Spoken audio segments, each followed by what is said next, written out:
भोक त परे के गर्छ पागल रहेछ आइमे त यार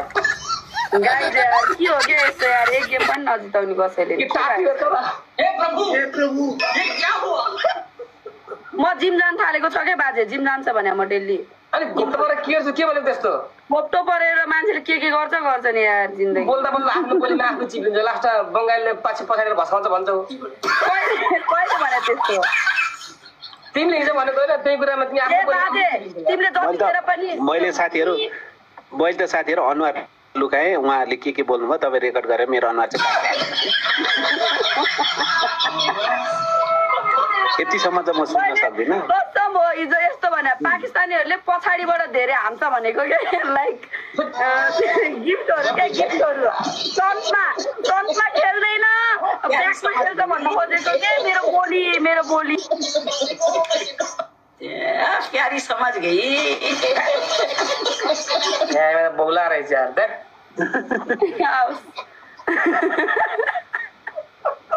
अनि के त सही त हो नि तिनीहरुले पछाडीबाट कस्तो गर्छ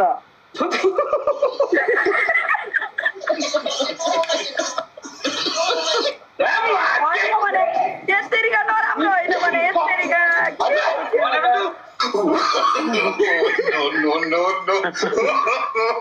होइन भने नराम्रो होइन कस्तो होइन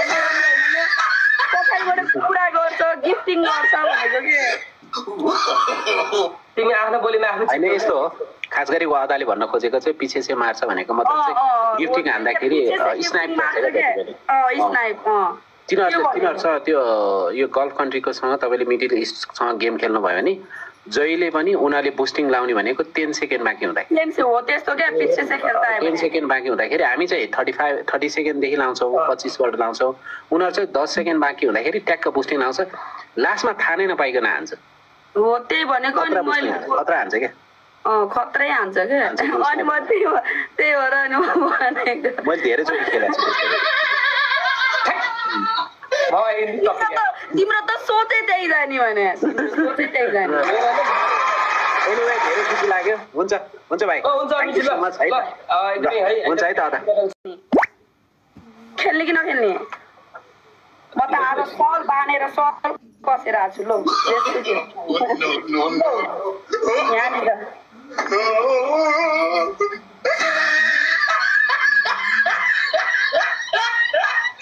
हजुर कस्तो आज त यस्तो खेल्ने हो नि कस्तो राम्रो देखायो आज पनि धोई प्लान गरेर आइछ क्या यार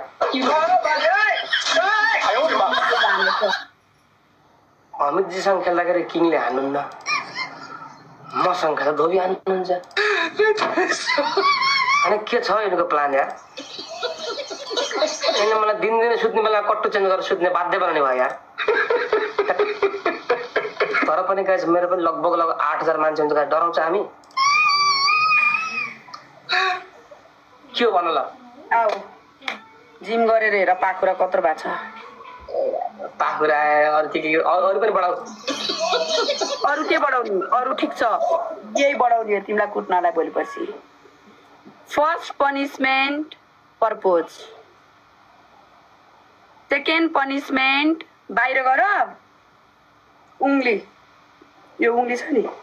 यो उंगलीले कसरी देखाउनु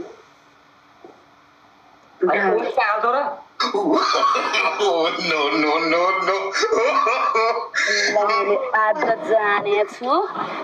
खोइ मेरो उ त्यो उंगली कहाँ हाल्न लायो यो उंगली भयो नि बाहिर आँगनमा यो उंगली भयो नि एउटा उंगलीले मात्रै टेक्ने सबै हातले टेक्ने हैन मैले भनिसक्यो एउटा उंगलीले मात्रै टेकेर घुम्ने यो उंगलीले दबाएर दर्शकतिर फरक चाक फरक पात दिक्छ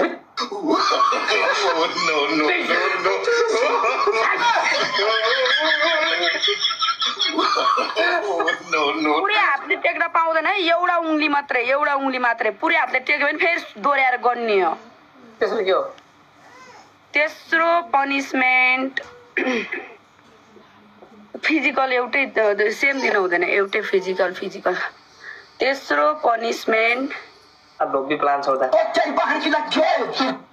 हिजो मलाई आटा पानी हाल्न लगाएको थियो नि आटा पानी बेसार एक बाल्टी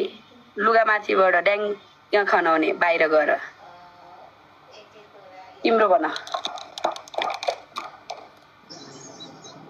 सुवाता गेम छ हजुर 1 मिनेट जोइन गरिदिनु ओहो के गर्ने होला यार गेम छ 1 मिनेट जोइन भन्नुहुन्छ कमेन्टमा फेरि के यार कसको भन्नु न बाजे यार सेम त झेउन्छ यार ओहो गाइज यार उतापट्टि धोबी हान्छ क्या तर डराउनेवाला मान्छे त म पनि होइन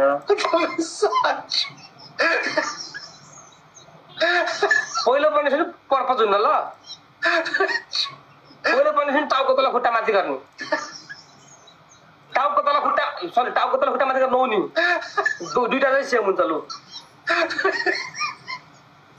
दुईटा सेम हुन्छ भनेको टाउको तल खुट्टा माथि गरेर नौनी आटा पानी बेसार हालेर पानीको दुईटै भयो नि त बाजे एउटा त उत्यो दिनु अनि उंगलीले घुम्ने सेम हुन्छ त्यो उंगलीवाला मलाई प्रेसर रोक्छ मलाई उंगलीवाला गर्दिन म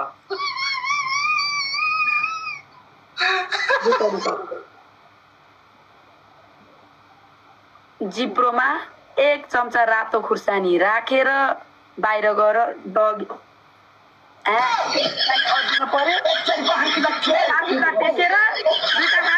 खुट्टा टेकेर जिब्रो निकालेर रियाल चुहाउँदै भने रातो खुर्सानी 1 चम्चा धुलो खुर्सानी राखेर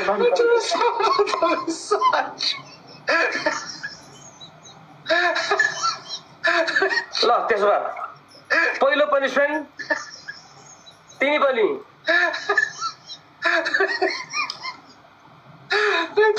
बाल्टीको पानी पिठो पानी खनाउ तिमीले पनि